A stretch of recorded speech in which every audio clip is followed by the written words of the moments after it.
নমস্কার, সব বন্ধুদের আমার চ্যানেলে স্বাগত জানাই। আশা করি সবাই খুব ভালো আছেন। আজ আমি কবিগুরু রবীন্দ্রনাথ ঠাকুরের খুব সুন্দর একটি কবিতা পাঠ করে শোনাব। কবিতাটার নাম হচ্ছে 1400 সাল। আশা করি সবার খুব ভালো লাগবে। এটি রবীন্দ্রনাথ ঠাকুর রচনা করেছিলেন 2রা ফাল্গুন বাংলার 1302 সালে।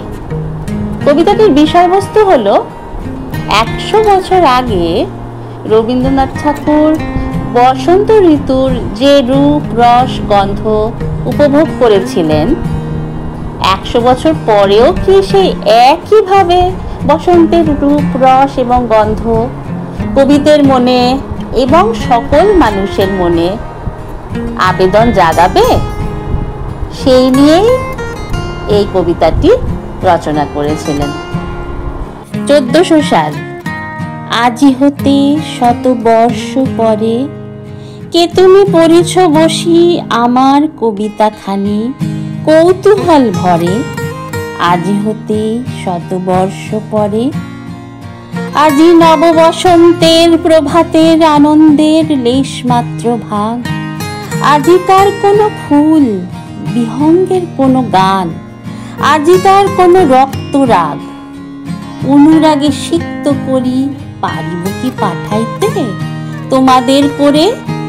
আজি হতে 100 বর্ষ পরে, তবু তুমি একবার খুলিয়া দক্ষিণ দ্বার বসি বাতায়নে সুদূর দিগন্তে চাহি কল্পনায় অবগাহী ভেবে দেখো মনে। একদিন 100 বর্ষ আগে চঞ্চল পুলক রাশি কোন স্বর্গ হতে ভাসি নিখিলের মর্মে আসি লাগে।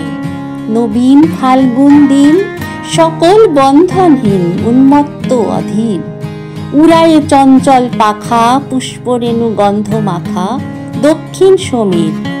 সহসা আসিয়া তরা রাঙায়ে দিয়েছে ধরা যৌবনের রাগে তোমাদের 100 বর্ষ আগে।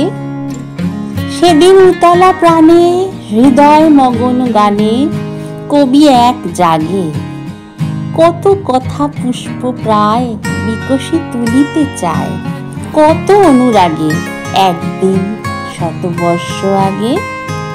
আজি হতে 100 বর্ষ পরে এখন করিছে গান সে কোন নূতন কবি তোমাদের ঘরে। আজিকার বসন্তের আনন্দ অভিধান পাঠায়ে দিলাম তার করে। আমার বসন্ত গান তোমার বসন্ত দিনে ধ্বনিত হোক ক্ষণতরে। হৃদয় স্পন্দনে তব ভ্রমর গুঞ্জনে নব পল্লব মর্মরে। আজি হতে 100 বর্ষ পরে। নমস্কার।